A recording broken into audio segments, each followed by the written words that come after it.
Next question says, I'm into my first week in guided programming and I've got a question relating to the different percentage charts. I'm doing sets of 4 at 6, 7, and 8 RPE for my main lifts.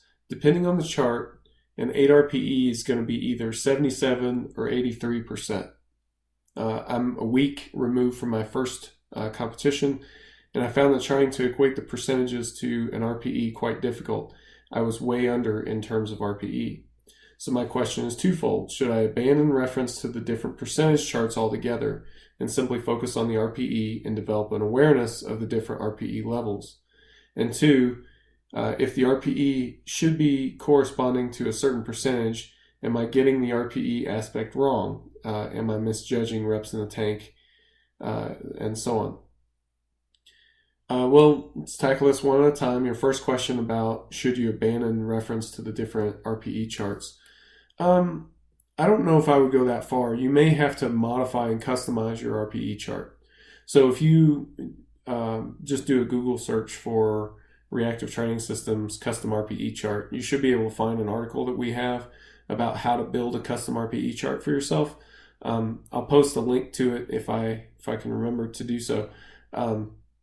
But from there, on the RTS website, in our training log application, the training log has the capacity to help you build a custom RPE chart.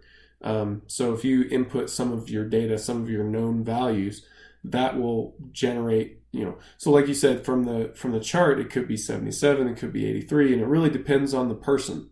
But what we want to know, and the question that you want to know, is what is it for you? So if you can build a custom RPE chart and even go as far as to have a different custom RPE chart for your squat, bench, and deadlift, I know that sounds complicated, but the web tools actually make it pretty easy to use that.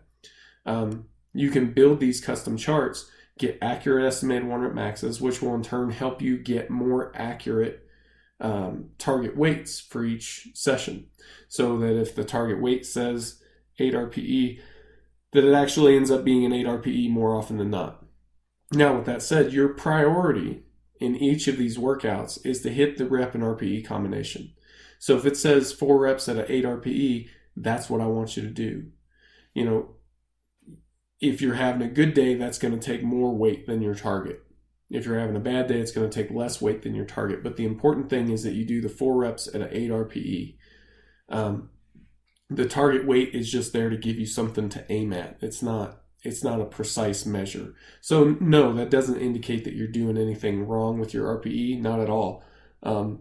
If anything, it probably indicates that you need a customized RPE chart.